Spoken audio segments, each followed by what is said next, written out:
Ilang kilo nga ba ng feeds ang mauubos ng isang baboy simula walay hanggang maibenta ito?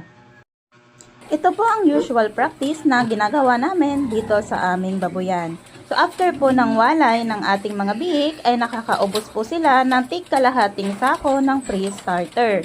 So ang isang sako po ng pre-starter ay 50 kilos lang. So kada isa po ay pinapaubos namin ng tig 25 kilos. At kapag nasa starter stage naman na sila, ay binibigyan namin sila ng tig-isang sako ng starter feeds. So nakabudget po talaga yan mga kapigi. So kung mayroon kayong 10 baboy, 10 sako din ng starter feeds ang nakabudget para sa kanila. At kapag grower stage na sila, ay binibigyan namin sila 2 sako ng grower feeds kada isang baboy.